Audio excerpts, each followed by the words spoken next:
Hi, Jared. Thank you Hello. so much for taking the time to join us here at Spotlight. Could you please introduce yourself and Evelyn Health? Of course, always humbled to be invited onto something like this. So thank you very much. My name is Jared. I'm one of the co-founders of a company called Evelyn or Evelyn Health. Evelyn is a women's health business. We specialize in premenstrual health, targeting PMS and PMDD. Our goal is to raise awareness, to validate, to educate, but also to develop support networks and treatment solutions for those that experience those conditions and those around them as well. Thank you so much. I saw on your LinkedIn profile that you used to be a lawyer. Is that right? You're digging into my dark closet. Yes. Whenever I'm asked, I think everyone assumes that I hated it. I actually enjoyed a lot of being a lawyer. Out of university, I went to law school for 2 years, and then after a bit of traveling, joined a firm called Cameron McKenna and worked there more or less 4 years to the day. That was my introduction to London life and working life. Right. But it's quite a big shift, isn't it, from law to health tech, and especially fem tech. What drew you to women's premenstrual health in particular? And was there like a personal connection that led to co-founding Evelyn? Yeah, there was. So I've run businesses before, and back in 2022, I was very fortunate to have a bit of a career break and use it as an opportunity to do what I hadn't done for about 10 years, which was to slow down and ask what next, and some really key questions. What do I care most about? Who do I want to go on this journey with? What's the future I want to build? At the time, my daughter was 13, 14 months old, and it was a great opportunity to claw back some time with her that I think I'd lost working so hard on other projects. I think the things that came together, I'd previously worked in healthcare and health tech. I'd spent a bit of time doing consultancy work, and what I missed being a founder, my sins. I missed improving health outcomes. I knew that I wanted to do something significant, something that I felt was changing lives of millions. I put pen to paper. I wrote a load of business plans. The first business plan I wrote was for Evelyn, and I felt like a complete imposter as a guy stepping in, but also as a non-sufferer stepping into the space. But I think what kind of brought me back on course was actually my daughter. And so the women's health question, if I can address that one first, I'm really doing what I'm doing for her, to build a better, fairer future for her. I'm keenly aware of the gender health gap. And I kind of feel, do I feel angry or worried or frustrated? I probably feel all of them about the world that she's growing up in. But what I feel even more strongly is I can't really sit on the sidelines knowing that I can make a difference and not try to. Specifically in terms of premenstrual health, my introduction to women's health and the power of hormones was as a young man in my early 20s, when my partner at the time went on a very challenging journey to receive a diagnosis. And on the way, she faced alcohol dependency, self-harm, in and out of rehab, and blue light moments. Definitely a few firm attempts to end things. And it stayed with me. Also the conversations post-diagnosis stayed with me, where she was very close to being gaslit into having a hysterectomy at the age of 23. So bringing all that together, I think the kind of dad in me wanted to work in women's health, but also an area where I felt personally connected to. But the entrepreneur in me wanted to make sure that it was a big idea with legs. And the more I researched, the more I realized that all of those kind of pitch deck boxes were ticked. Huge market, very, very nascent space, but those green shoots of awareness. I still think it's undergoing a bit of an inflection point. I think PMDD and PMS are having a moment. The more I started to speak to women about it, the more I realized very quickly is we'd been provided with a blueprint by what had happened in the menopause space with what I feel can and should happen in premenstrual health. So it ticked my box as a human and as a dad, but also as an entrepreneur. That's nice. And I think that's when both of those things come together, personal drive and the business acumen, that's where the magic happens. I've always kind of like casually said it's equal part head and heart. That's beautiful, especially the part about building a better world for your daughter. But I mean, building a business around something like premenstrual health can't be easy because it's so misunderstood. What has been the biggest misconception you've had to challenge in investors or clinicians or even the general public, people you've talked to? Ooh, I feel like I'm having to choose one from a big pile. I think one of the biggest preconceptions is around prevalence and severity. These aren't issues that affect, we're not talking 1 in 1,000, we're not talking 1 in 200. 4 out of 5 women experience a premenstrual health condition, PMS and PMDD. And in its most severe form, it's estimated that 3 to 8%, around about 5%, 1 in 20 women experience PMDD. So the prevalence figures are pretty staggering at first.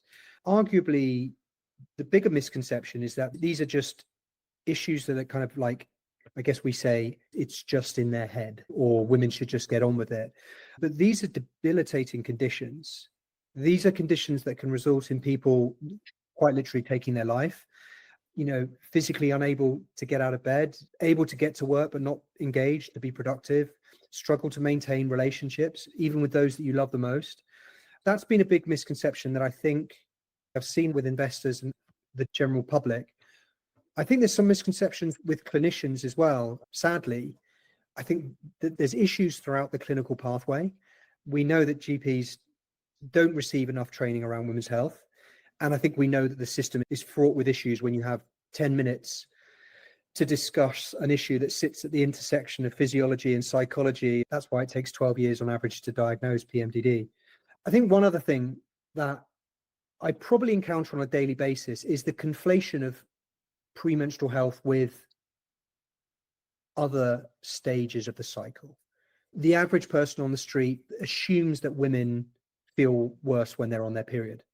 But when you speak to someone who suffers with PMDD, they have it etched in their calendar when that's happening, because it's that brings relief rather than in the luteal phase, the most severe symptoms. So there's a long way to go. Thank you so much. Well, that just validates what I've been hearing from a lot of other experts. So thanks for summing that up. Moving on to Evelyn in particular, because as you said, you also offer treatment solutions and you advertise that those are hormone-free and also clinically tested and scientifically sound. Could you discuss in a little bit more detail the research and development process behind ensuring that the treatment is efficient but also safe to use? Yeah, sure. It's worth saying that I have no medical background myself. I'd like to think that what I'm very good at is being self-aware enough to recognize that, but also entrepreneur enough to find some of the best minds in the world. So we worked with a number of women's health experts, doctors, dietitians, nutritionists, but really placed a lot of faith into an individual whose background, she's a scientist, a food developer, worked with Nestle, but she's also worked both in physical products and diagnostics in women's health. So huge advocate for the space, which matters because you get good work out of people that are passionate, but a firm background in food systems as well as food development. Sorry, I should mention her. Her name is Dr. Colleen Fogarty. Took a long time to find her, but very, very pleased we did. And the brief that we gave to Colleen was in some ways very simple, but in some ways very broad. Do no harm, to lead with that principle, but also to make sure that the ingredients we were including and not including make sense. So what we were looking for is clinical studies that confirm symptom reduction in a PMS and PMDD population. And it sounds so obvious, but there's lots of things that make women feel better. And I think supplement businesses have a tendency to throw as many ingredients in as possible because then you've got lots of things to talk about. But as soon as you start looking under the bonnet and you ask about dosages and how those match to the output of those clinical studies, you start to unravel things. So we've relied on the very best available science. We've followed that science in terms of dosages. In every instance, unless there's been a regulatory requirement that's taken us in a slightly different direction. We've worked with a supply chain that has all the necessary creds. Sounds so obvious, but GMP, BRC, FDA. We've independently tested those products. And I think that's something that is, as startups scramble to get something to the market, they don't slow down and do. And I think lastly, and it's definitely not an afterthought, we've involved the community. Despite the fact that we rely on 100+ studies to bring our supplement together, there's not enough research. A lot of the research that we're relying on, simply because this is women's health and it's not funded as it needs to be, more work is needed. And so we're very open about that. The supplement isn't perfect, but I like to think that it's made more perfect every day with the feedback that we get from our community. Right. Thank you so much. That actually leads on to my next question, which was about the community. Can you point out something specific that you've learned from the community that surprised you or changed the direction of the product in any way? So I first came up with the idea for Evelyn in 2022. And I would say that 2023 was largely dedicated to research. And we were able, off the back of that research, to define a roadmap. And on that roadmap, there's many things, there's lots of products. I think one of the biggest learnings that isn't necessarily an item on our roadmap, it's validation. And I think every single time that a woman feels listened to about a topic where she's previously felt ignored or dismissed, the reason I choose that word is I've never not felt that. I've never walked into a GP surgery and not felt listened to. I've never said that I feel pain at a certain level and felt that what's come back to me hasn't been anything other than empathy and respect and understanding, and also a solution that feels right for me and one that I understand. Whereas the more I speak to women, the more I realize that isn't the case. And with PMDD and severe PMS in particular, receiving that diagnosis, which some people are waiting for 15-20% of their life to receive, that moment can be euphoric. So validating, just to be told that this thing isn't just in your head. This isn't just a thing which you're blowing out of context. Okay, that's a nice answer. Thanks. And, you must run into those really difficult moments because you're in such an underfunded and under-researched space. So what keeps you going? I can imagine it's the thought of your daughter, but can you elaborate a little bit more on how you keep pushing and what gives you hope? It absolutely is. Kids are obviously a huge source of motivation, but I think there's a very direct connection there. I definitely do feel tangibly on a daily basis that I'm building something for her. The name, so Evelyn is my mother's middle name and my daughter's middle name. And so for me, the business itself is a vehicle for changing the world and ensuring that some of the things that my mum would have faced, my daughter doesn't have to. As the business matures, I'm really proud of the team that we're building, love working with them. I feel inspired by them and driven by them, but I also feel quite responsible to them. And so that's a huge source of motivation. I think one of the things that feels incredibly different about Evelyn is the urgency.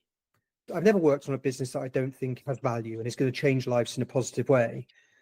But what we're working on at Evelyn and other businesses are working on in the premenstrual health space is critically urgent. There's such a significant gap when it comes to premenstrual health.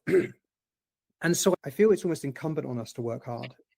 I feel now that we've made that claim and we've put it out there, we have to work damn hard to deliver on the promises that we're making to our customers, to our community, and to women and daughters and future generations.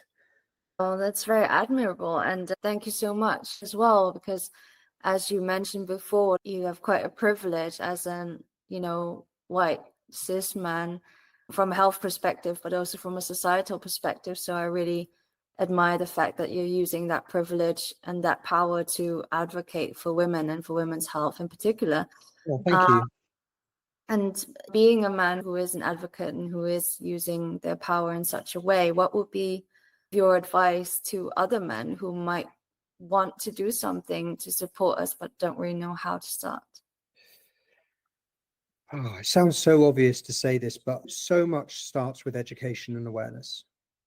I think what women want more than absolutely anything is support and empathy. And I don't think those things simply can't come to life without understanding. And so a lot of it starts there. One of the things that I really hope I'm doing by putting myself out there a little bit more is giving other guys permission. I don't really buy into this toxic form of masculinity, which basically defines itself in some kind of antithesis to women. I'm strong because I make you feel weak. Gain my sense of identity by putting you down. That's not strong. Strong is being a partner. It's being, it's understanding the person next to you.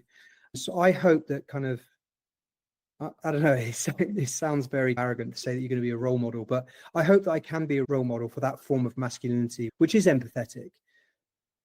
Yeah. Well, thank you so much. I absolutely think you are a role model. Oh, thank you. At least you've got that for me. Moving on, Evelyn is also so much more, like you described, than just a supplement business, right? So you mentioned you want to address the gender health gap. And beyond the product offering, which is the supplements, what kind of initiatives or partnerships are you pursuing? So I think one of the things we realized very early on is that content is a product for us. And so we've invested a lot of time in making sure that the blogs we put out are really, really well thought through, have been signed off by someone with the sufficient kind of medical qualifications, but also we revisit them a lot just to make sure that they are kept up to date. We produce fantastic guides. And if I can single one thing out in the content space, it's those guides. We're just about to release one on relationships, which I think is probably going to be the most impactful one to date. We've released one on food and nutrition, exercise, workplace, and visiting your GP. We know that that's changed a lot of lives. Ensuring that women are walking into that clinic with the right information, but also having the confidence to know that they're informed and that they can fight their corner. What else we're doing? I guess community, arguably, I guess they're very close to each other, but content and community we see as products. There are other items on our roadmap. We've definitely started, and very confidently so, in the non-hormonal product space. We also know that there is a need for some people for prescription solutions. And so we may step into prescription fulfillment. We may step into telehealth, probably will step into telehealth. We are a supplement business now, but we've always seen that the future will take us into software. It will start life as a simple kind of symptom tracker, daily tracking of symptoms, and receive in the moment actionable advice and insight. Where we want to develop that to is essentially the gateway to an integrated healthcare platform.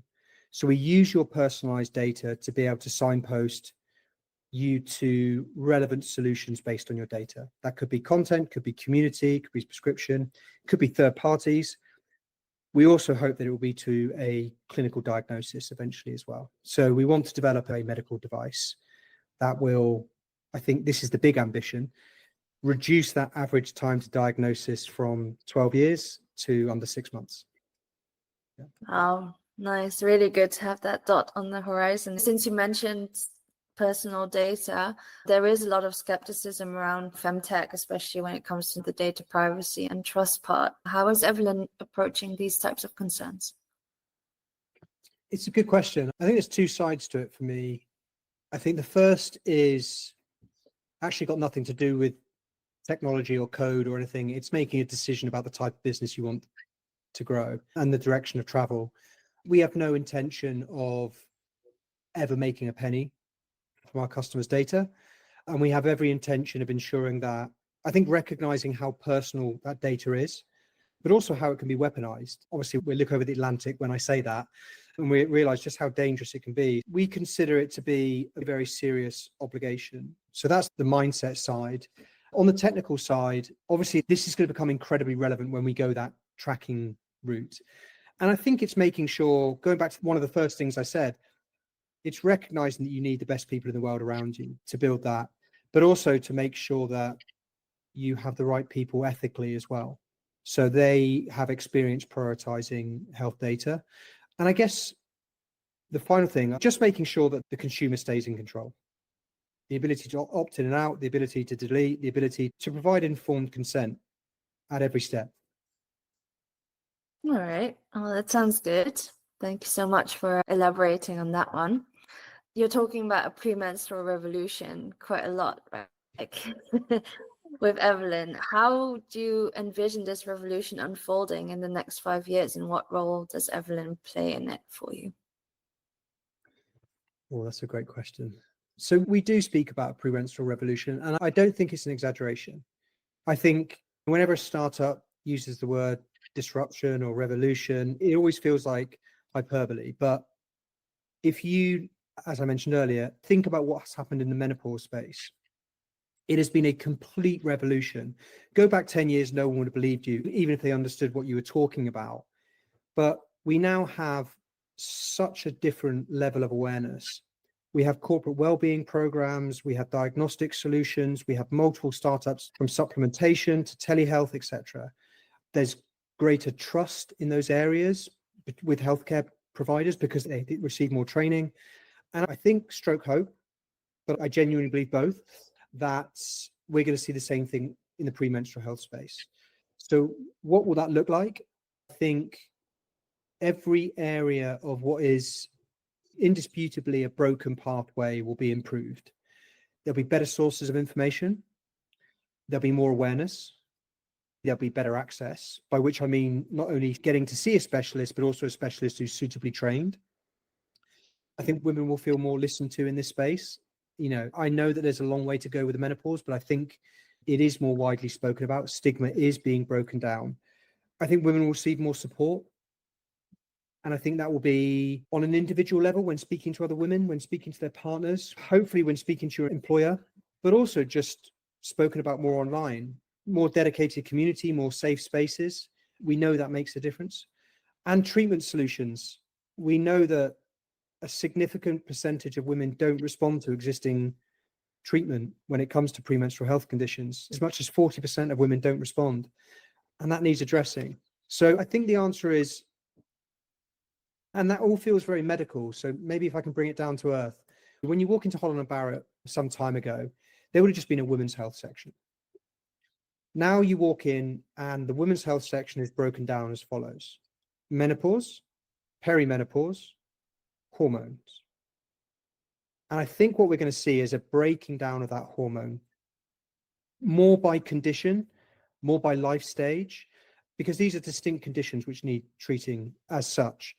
And so it's one of many examples, but it's a really tangible one. I think that premenstrual health will be coming. It will start with influencers and celebrities and companies like Evelyn, but eventually it will be reflected in the way you shop and the way you move online and the way you speak to your friends and your employers about it. Yeah, and I would add policy and more systemic change on that level, research, probably funding. Yeah, that would be amazing, wouldn't it? I think it would. I think that feels maybe 10 years, but yeah, I agree. I think that will take some time. I mean, if you think about what's happened in terms of the recent rollback of some of the commitments that the government's made around women's health, there was a lot of hope around the women's health strategy a couple of years ago. And I actually think arguably there's very little progress that's been made, some token money moving around.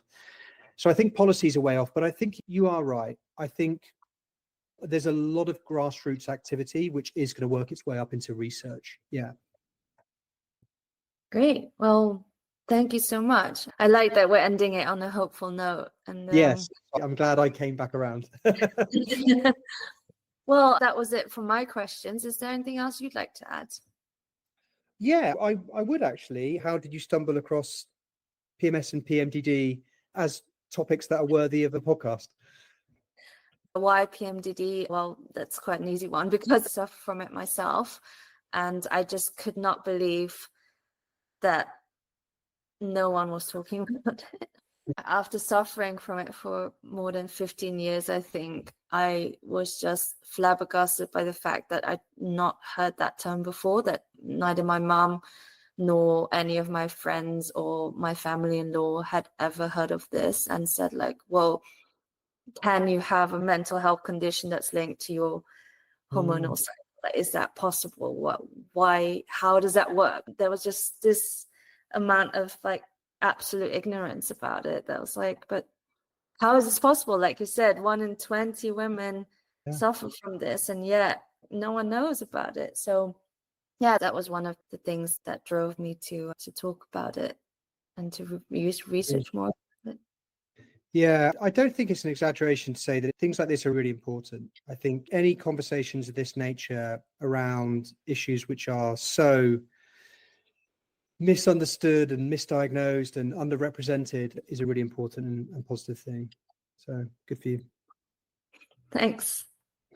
Well, again, thank you so much for taking the time for your really well thought through answers. So yeah, thank you for that. My pleasure. Thank you.